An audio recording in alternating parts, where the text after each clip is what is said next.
The final night of his life, as the world knew it, settled over Rome like a shroud. A heavy, humid air, thick with the scent of jasmine from the patrician gardens and the smoke of countless kitchen fires, did little to stir the city from its feverish trance. From the narrow streets of the Subura to the marble porticos of the Palatine, Rome felt like a held breath. It was a city in thrall to one man, and on the eve of the Ides of March, that devotion was a palpable, oppressive force. Inside the Domus Publica, Calpurnia's voice was a thin, desperate thread against the tapestry of the night. She recounted her visions, his body butchered, his statue weeping blood, her hands clutching at the sleeve of his simple sleeping tunic. Julius Caesar listened with the practiced patience of a man accustomed to the anxieties of others. He soothed her with familiar words about fate and the futility of fearing the inevitable. "It is better to die once than to live always in fear of death," he murmured, a line polished to perfection by his own legend. But after she finally succumbed to a troubled sleep, he remained awake. The moonlight cut a sharp line across the mosaic floor. He rose and walked to the window, gazing out at the slumbering forum, his forum, a legacy of stone and law. He held up his right hand, the one that had signed decrees and gripped a general's sword. It trembled, not a violent shake, but a subtle, insidious tremor that betrayed a rebellion deep within his own flesh. He clenched it into a fist, his knuckles white with a rage directed not at the Senate, nor at Pompey's ghost, but at the quiet treason of his own body. The inner enemy, as he had come to call the creeping affliction, was a foe his legions could not conquer. For a long moment the master of the world was just a man, fighting a war he knew, with chilling certainty, he was losing. Not far away, in a quiet villa near the Tiber, the Republic was drawing its own final, ragged breath. Some 20 senators were gathered, their faces pale and strained in the flickering lamplight. Gaius Cassius Longinus paced, his movements sharp and angry, a caged panther. "He dismisses the Senate as a relic," Cassius hissed, his words dripping with a personal venom that went deeper than politics. "He sits on his gilded chair while we, the sons of Rome's founders, must approach him like supplicants. This is not about law, it is about the soul of Rome." Marcus Junius Brutus stood by the cold hearth, his expression heavy with the weight of his ancestry. He was not driven by Cassius's raw hatred, but by something heavier, duty. "It is the law he represents that is the threat," Brutus said, his voice low and measured. "A law centered on one man is tyranny, no matter how benevolent the man. Our ancestors drove out a king. They did not do so that we might bend the knee to a dictator for life." Decimus Brutus, a soldier more comfortable in a legionary camp than a conspirator's circle, shifted his weight. "Your philosophy is sound, Brutus, but have you considered the reality? His veterans fill the city. The mob worships him as a god. If we strike him down, what follows? Will they cheer for the restoration of senatorial privilege? Or will they tear us to pieces for killing their champion?" The question hung in the air, a cold counterpoint to their noble rhetoric. It was Cassius who answered, his hand resting on the hilt of the dagger beneath his toga. "They will have a choice between freedom and a master. Let us have the courage to give it to them." The great hall adjoining the theater of Pompey was a cavern of noise and shadow. Senators milled about, their voices echoing off the high ceilings, 100 private conversations weaving into a public drone. Caesar entered, flanked by lictors, and a respectful hush fell. He moved with purpose, his purple-bordered toga a splash of royal color in the sea of white. He saw the conspirators waiting, saw Tullius Cimber approach with a petition, his face a mask of false reverence. It was the signal. Cimber grabbed the toga at Caesar's neck, pulling it down. "Why this violence?" Caesar cried out, his voice a mix of shock and anger. Then the others were upon him. The first dagger from Casca was clumsy, grazing his shoulder. For a heartbeat there was only a stunned silence. Then Caesar, the soldier, reacted. He roared, a sound of pure animal fury, and drove the sharp point of his stylus into Casca's arm. He spun, his powerful frame shoving men aside. He was not a sacrificial lamb, he was a cornered wolf. The conspirators, more scholars and politicians than killers, fell into a panicked frenzy. They lunged and stabbed, their movements clumsy, uncoordinated. In the chaos, they wounded one another. A dagger meant for Caesar's heart was deflected by a rib, the force of the blow staggering him. He saw Brutus, approaching with a dagger raised, his face a torment of resolve. The sight seemed to break something within him. The fight went out of his eyes, replaced by a look of profound, wounded disbelief. Another blade bit deep into his side. He stumbled backwards, pulling his toga over his head as he fell, a final, defiant act of dignity. He collapsed at the base of his great rival's statue, a pool of crimson spreading across the marble floor. He was not dead, but he was drowning in his own blood. The silence that followed the frenzied attack was more terrifying than the violence itself. It lasted only a moment before a senator screamed. Chaos erupted. Men scrambled for the exits, tripping over one another in their haste, their white togas stained with the blood of their colleagues and their dictator. The surviving assassin stood frozen, daggers in hand, staring at the bleeding man on the floor. Their plan had not extended beyond this single, bloody act. Mark Antony, delayed outside by one of the plotters, finally burst into the hall. He stopped short, his soldier's mind taking in the scene with chilling speed. The panicked senators, the stunned conspirators, and Caesar's body, grievously wounded but still, impossibly breathing. The shallow rise and fall of his chest was a detail that changed everything. This was not the aftermath of a successful assassination. It was the beginning of a civil war. He saw Decimus Brutus, his face ashen, and met his eyes for a fraction of a second. There was no triumph there, only terror. Antony's first instinct was for survival, but his second, more powerful one was for control. He strode forward, his voice cutting through the pandemonium. "Secure the doors. No one leaves. Get physicians now." His orders were a rock in the torrent of panic, and in that moment the narrative of the day began to shift from the hands of the conspirators into his. The news bled into the streets of Rome not as a torrent, but as 1,000 whispered rumors. In the markets and tenement blocks, the initial story was of a brawl in the Senate, of nobles settling old scores. But soon the whispers coalesced into a more terrible truth, an attack on Caesar. The city's boisterous pulse seemed to stop. A silence, thick with disbelief, fell over the forum. Then it was replaced by a low murmur, a sound that grew from the ground up, from the cobbled alleys and the crowded insulae. It was the sound of a city's sacred bond being violated. From a second-story window overlooking the Via Sacra, Gaius Octavius watched the change. At 18, he possessed a chilling lack of youthful passion, viewing the world not with emotion but with an unnerving, analytical calm. He saw the baker leave his ovens, the blacksmith his forge. He saw men gathering on street corners, their faces hardening from confusion to a collective, stony rage. The cry of liberators, from the Capitol Hill, where Brutus and the others had fled, was met not with cheers but with a growing, menacing snarl from the streets below. They had not freed the Republic. They had stabbed its father. Octavius turned from the window, his mind already calculating the new shape of the world. The conspirators had made a fatal error. They had mistaken the people's love for Caesar as a symptom of tyranny, when in fact it was the only real source of power left in Rome. The air in Caesar's bedchamber was thick with the scent of boiled linens and medicinal herbs. He lay propped on a legion of pillows, his breathing shallow, his face the color of old parchment. The physicians had done their work. The bleeding was stopped, the wounds bound. But it was the wound to his spirit that now commanded the room. Mark Antony stood near the bed, arguing for conciliation. "Amnesty," he urged, his voice a low rumble of pragmatism. "Declare it a moment of madness, forgive the senators, and calm the city.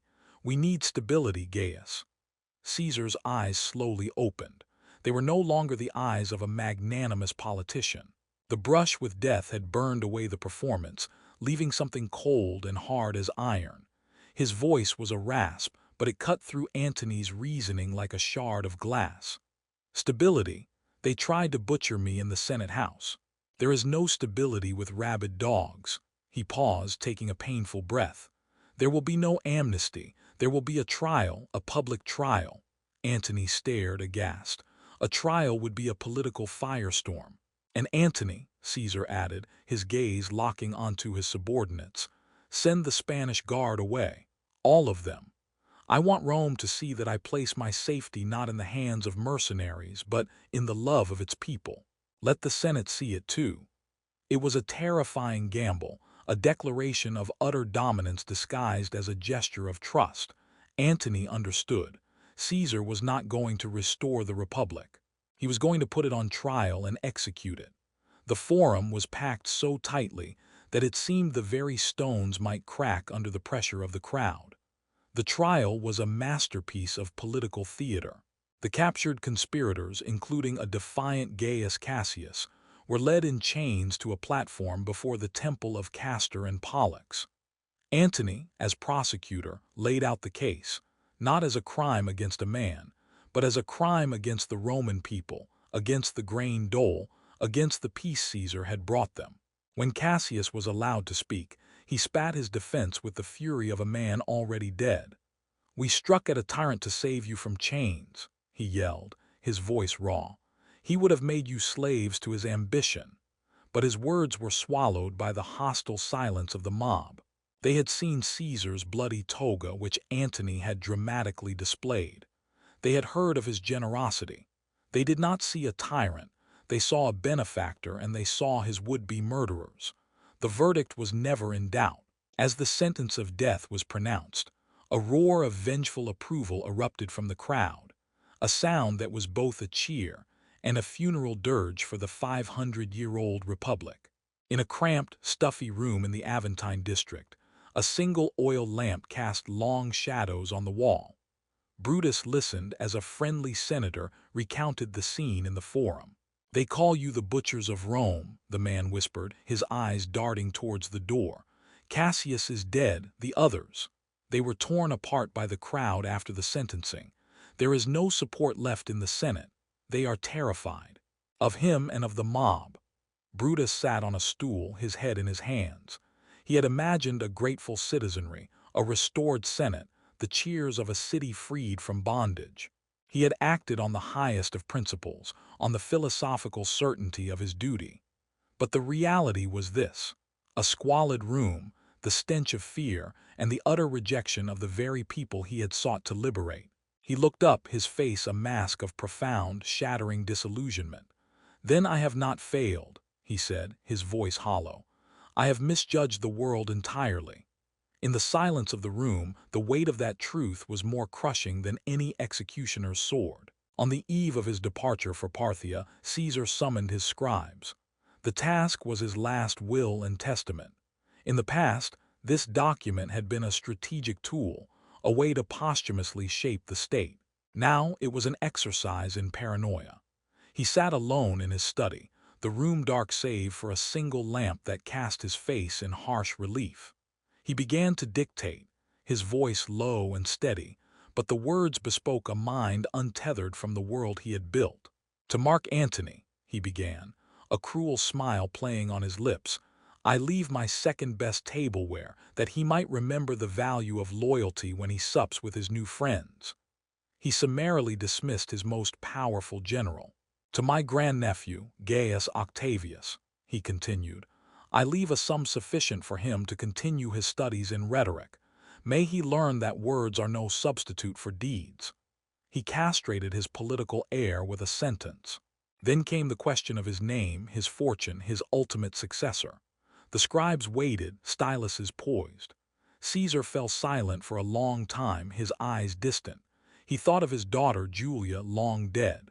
He thought of Pompey, his great rival. He thought of Brutus, the son he might have had, who had chosen philosophy over loyalty. In a final, tragic act of a mind seeking patterns where there were none, he did not name a strong general or a trusted senator. He named as his primary heir a grandson of one of his former, long-dead political allies, a boy of 12 with no experience, no influence, and no connection to the realities of power. He has an honest face, Caesar murmured, more to himself than to the scribes. It was not a political decision. It was a whim, a ghost of a memory. The will was sealed, a document of political suicide, a final testament to the tyrant's isolation. The Campus Martius was a sea of polished steel and scarlet banners. The legions assigned to the Parthian campaign stood in perfect formation, their eagle standards glinting in the morning sun. Caesar, dressed in the triumphal robes of a commander preparing for war, stood on a high platform before the Senate and the people of Rome.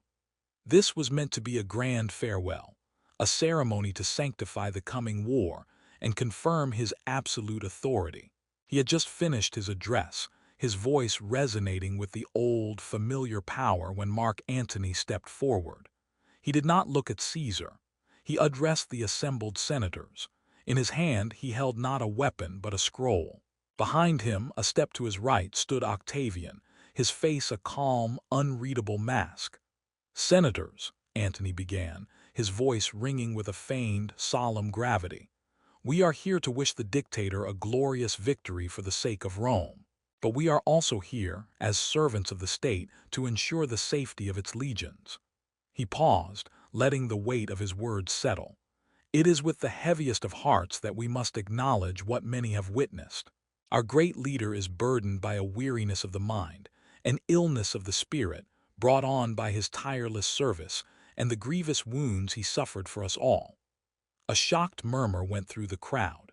Caesar, on his throne, stiffened, his face hardening into a mask of disbelief. "To send this man," Antony continued, his voice rising with theatrical pathos, "to send our beloved Caesar into the crucible of Parthia in his current state would be to risk not only his life, but the lives of 50,000 Roman sons. It is an act of love, not treason, to protect a man from his own boundless courage." He unrolled the scroll.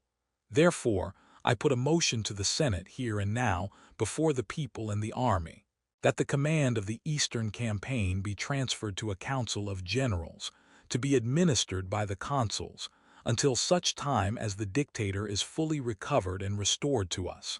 I call for a vote, for the good of Rome, for the good of Caesar." It was an act of breathtaking political audacity, a public coup not with swords but with procedure. Caesar stared down from the platform, his face pale with fury. He was trapped. To refuse the vote was to admit his tyranny. To accept it was to admit his weakness. He looked at Antony, his former friend, and at Octavian, the boy he had so fatally underestimated. He saw not concern but the cold, hard eyes of executioners. The war for Parthia was over. A new war, a war for his very survival, had just begun. The vote in the Campus Martius was a farce. Senators, trapped between the immediate threat of Caesar's legions and the political machinations of Antony, shouted over one another. Factions formed and dissolved in minutes, but Caesar did not wait for the outcome. A brief spell of dizziness washed over him, which he steadied against his throne, but his mind was sharp with rage. He saw the betrayal was complete. The time for politics was over. He turned his back on the squabbling Senate and faced the legions. His legions. "Soldiers," his voice, amplified by the sudden silence, carried across the field. "The Senate, in its cowardice, has declared your general an enemy.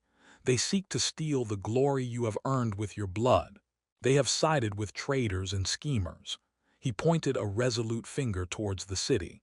"They have left us no choice. Our final campaign will not be in Parthia. It will be in Rome." A roar of loyalty, born of years of shared victory and personal devotion, answered him. It was a sound of terrifying finality.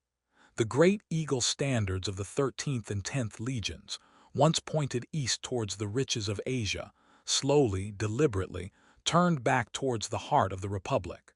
The dice had been cast once more. The war was nothing like the last one. Caesar's campaign against Pompey had been a masterclass in speed, audacity, and strategic brilliance. This campaign was a grim slog, marred by hesitation and inexplicable errors. Near the town of Iridium, Caesar's forces were caught in a pincer movement by Antony, whose legions moved with a speed and decisiveness that had once been Caesar's own signature. Caesar had misjudged the terrain, arriving a day late, a mistake that cost him a cohort of his best men. In the pre-dawn gloom of his command tent, his legates tried to reason with him. "Gaius, we are overextended," one old centurion pleaded, a man whose face was a roadmap of Caesar's past campaigns. "Antony knows our tactics. He anticipates us. We must consolidate, regroup." Caesar, hunched over a map, slammed his fist on the table. "He anticipates nothing. He is a blunt instrument, not a strategist. Are you questioning my command?" His eyes were wild, his suspicion flaring at the hint of dissent. "Is there a Brutus in my tent now?" The legates fell silent, exchanging fearful glances. They were not afraid of the enemy. They were afraid of their general. The legend was coming apart before their very eyes, and they were chained to its fate. The final battle unfolded on the plains just south of Rome, the prize the city itself. It was a grim, brutal affair. Legionaries who had once fought side by side now drove their swords into familiar faces. Antony's forces were better supplied and led with a cold, clear-headed strategy. Caesar's army, confused by a week of contradictory orders and shaken by their commander's erratic temper, began to buckle. A key section of his line collapsed under a relentless cavalry charge. Seeing the disaster unfold, Caesar was seized by a final, desperate echo of his former self. He grabbed a fallen standard, its golden eagle splattered with mud and blood, and spurred his horse towards the breach. "For Caesar!" he cried, his voice hoarse, urging his men to follow him into the fray. He charged into the chaos of swirling dust and clashing steel, a lone monarch trying to bend destiny by sheer force of will. But the will was no longer enough. His reactions were a fraction too slow. His body, weary and betrayed by illness, could not match the fire in his spirit. A pilum, thrown from the crush of bodies, struck his horse, sending it crashing to the ground. He was thrown, his leg twisting beneath him. He struggled to rise, dazed and disoriented. Through the din of battle, he looked up and saw the face of a young legionary from Antony's side, his eyes wide with the terror and adrenaline of his first battle. There was no recognition in the boy's eyes, no sense that he stood before the most famous man in the world. He saw only an enemy, an old man in fine armor struggling in the dirt. With a grunt of effort, the boy thrust his gladius forward. The blade punched through Caesar's armor, a brutal, anonymous motion. There was no final, witty retort, no philosophical recognition of betrayal. There was only a gasp of shocked air, and then silence. The standard he had carried fell with a soft thud in the blood-soaked mud. Antony and Octavian entered Rome not as liberators, but as grim-faced receivers of a broken state. There were no triumphal parades. The city was subdued, exhausted by the spectacle of its own self-mutilation. Their first task was to impose order, their second, to secure the narrative. In the late dictator's study, they finally unsealed his last will and testament. An aide read the contents aloud in the silent room. When the reader announced the name of the unknown boy designated as Caesar's primary heir, Antony let out a short, bark-like laugh devoid of all humor. Octavian simply stared at the wall, his expression unreadable. They looked at each other, and in that shared glance, a silent pact was made. The will was a madman's fantasy. It was proof of the very instability they had claimed in the Senate. To read it to the people would only create more chaos, more claimants, more war. It was a danger to the state, and more importantly, it was a danger to them. "This document must not see the light of day," Octavian said, his voice flat and absolute. "On that we agree," Antony replied, taking the scroll. "Rome needs leadership, a firm hand, or this will happen again." He walked to the hearth where a small fire burned and tossed the will into the flames. They watched the papyrus blacken and curl into ash, and with it, the last authentic words of Gaius Julius Caesar vanished from the world. In its place, they would build their own order, a new triumvirate, founded on the necessary lie of their fallen leader's madness. Years later, Rome was resplendent under the peace of Augustus. The scars of the civil wars had been paved over with new marble. In a sunlit library, the emperor, now a man in his prime, reviewed a passage from a new, sweeping history of Rome being composed under his patronage. The historian, a man with a keen understanding of political necessity, read the section on the Second Civil War aloud. And so, the great dictator, his mind tragically clouded by the trauma of the cowardly attack upon his person, fell into a state of paranoia and reckless ambition. The Parthian campaign, a venture born of this instability, threatened the very security of the state. It was with heavy hearts that the consuls Antony and Octavian, acting to preserve the republic from the great man's own decline, were forced into a conflict they did not seek. Caesar's tragic death in battle, therefore, marked not the fall of a hero, but the sad end of a curse that had threatened to consume Rome. From these ashes, a new and stable order was born. Augustus nodded slowly, his face impassive. "It is well written," he said. "It captures the tragedy of the moment. Let it be so recorded." The history was sealed not in blood but in ink. Caesar's survival was now officially recast as the Republic's greatest trial and his defeat as its salvation. One evening, long after, an aging Augustus stood on a balcony overlooking the city. The lights of Rome twinkled below, a galaxy of his own making. He looked towards the temple he had built, not to the divine Julius, but to Mars the Avenger. His thoughts drifted back to the man who was his great uncle, the man whose name he had taken but whose legacy he had been forced to bury.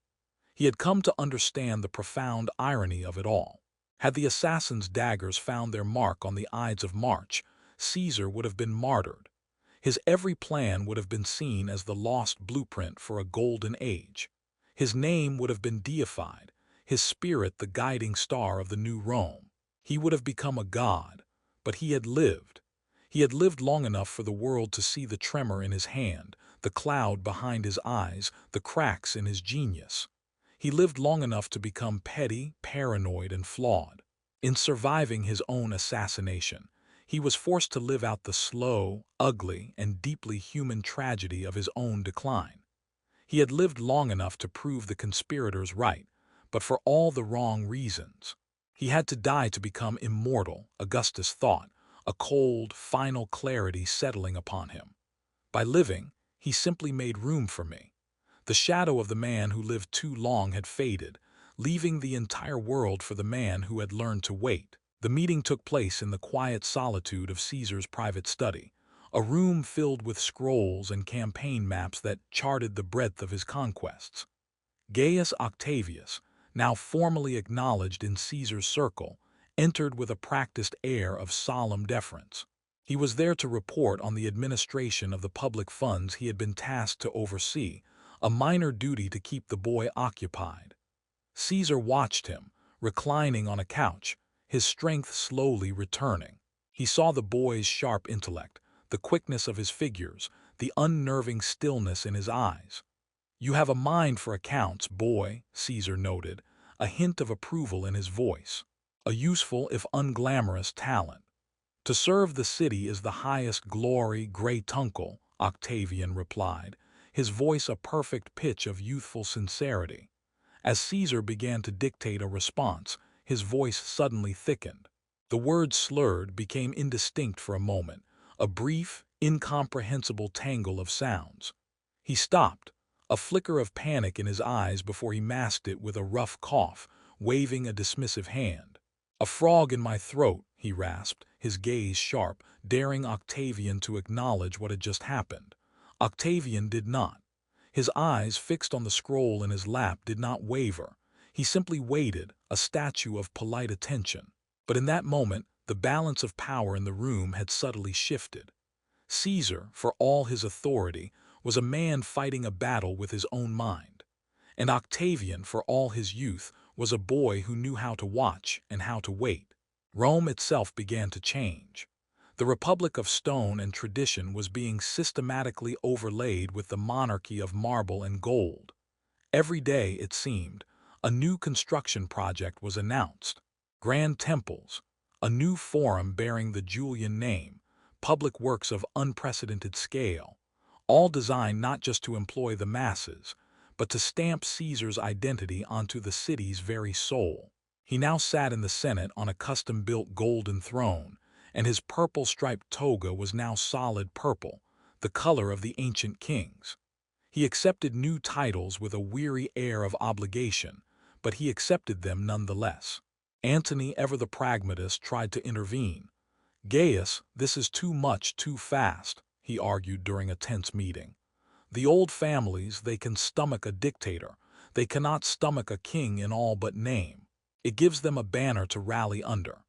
Caesar, reviewing plans for a new statue of himself, had a moment of confusion before responding, momentarily forgetting what they were discussing before his anger took over. The old families had their chance to rule. They chose to use daggers. "Their time is over, Mark. This is my time." His voice was flat, devoid of argument, a statement of fact. Antony looked at the man he had followed through Gaul and across the Rubicon. The charismatic leader was gone, replaced by an unassailable monarch, isolated by his own power. That isolation was most apparent in the war council. The Parthian campaign, once a strategic objective, had become a consuming fire in Caesar's mind. He unrolled maps, his fingers tracing aggressive, high-risk invasion routes that made his veteran legates exchange uneasy glances. "We will march through Armenia, strike at Ecbatana before they can marshal their cavalry and burn their capital to the ground," he declared, his eyes alight with a feverish glow. A seasoned general, one who had served with him for a decade, cleared his throat.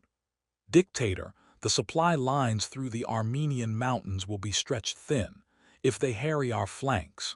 We lost 2 cohorts near Gergovia in Gaul when the supply train was cut." Caesar's eyes narrowed. He had momentarily misremembered the name of that fortification, a trivial detail, but the reminder of a past failure, however small, enraged him. "Gergovia was a tactical withdrawal. They will not dare," Caesar snapped, cutting him off. "They are decadent weak. They will break before the legions." He dismissed their concerns with an impatient wave, his tone bordering on tyrannical. The methodical, logistical genius who had conquered Gaul was gone. In his place was a gambler, staking the fate of Rome's legions on a single, arrogant throw of the dice. The generals left the meeting in grim silence. They would follow their orders, but for the first time, they were following a man they no longer fully trusted. In a discreet wing of his mother's house on the Palatine, Octavian began to hold his own meetings. His guests were not the firebrand idealists who had followed Brutus. They were men of wealth and influence, retired senators and powerful knights from the equestrian order, men with everything to lose. He did not speak to them of liberty or the rights of the Senate. His words were far more subtle and far more dangerous. "I have the deepest love for my great uncle," he would begin, his voice laced with a tone of grave concern. "But his health, the burdens of the state weigh heavily upon him. The physicians are worried." He would let that hang in the air. "This Parthian war, it is a tremendous risk. To lead such a campaign requires a man at the peak of his faculties. We all pray for his glory, but we must also pray for the safety of Rome, should his strength fail him so far from home."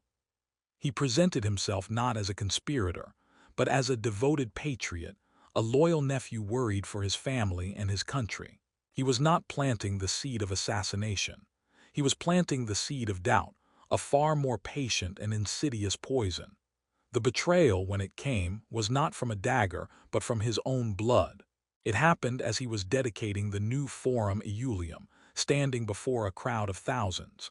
In the middle of his speech, his voice clear and strong, the right side of his face sagged. The words dissolved into a meaningless mumble. His right arm, which had been raised in a declamatory gesture, fell limp to his side. A collective gasp rippled through the crowd. It lasted only a few seconds, but it was an eternity of public humiliation. His guards rushed to his side, helping him sit, but the damage was done. Everyone had seen it. Later, in a closed room, his Greek physician spoke in hushed, fearful tones of blood flow to the brain and the need for absolute rest. Caesar, his face still numb on one side, listened with a cold fury. "If a word of this leaves this room," he said, his voice a low threat, "your own health will fail you permanently. I am Caesar. I am not some palsied old man." He dismissed them, but when he was alone, he looked at his reflection in a polished bronze shield. The face staring back was that of a man who had conquered the world, but who was now being conquered from within. The fear was sharp and acidic, and it fed the paranoia that was already taking root in his heart. Brutus was held in a military camp outside the city, a prisoner of the state he had tried to save. Caesar came to see him alone, dismissing the guards. For a long time, the two men simply looked at each other in the dim light of the tent. "Why?" Caesar finally asked, his voice quiet, devoid of anger, filled only with a vast, weary incomprehension. "I loved you, Gaius," Brutus said, his voice steady. "But I loved Rome more. You offered it peace, but the price was its soul. A man, no matter how great, cannot be the law. The law must be greater than us all, or we are nothing but slaves to the strongest will." "The law," Caesar scoffed, a bitter smile twisting his lips. "The law is a convenience for the powerful, Brutus. I know. I used it my entire life. I brought order from chaos. I fed the hungry. I gave the Republic a strength it had lost a century ago.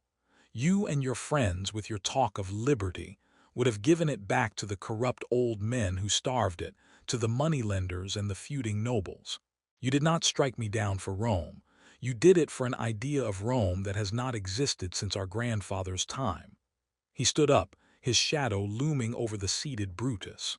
"I offered them life. You offered them a noble death. They have chosen." He turned and walked to the entrance of the tent, not looking back.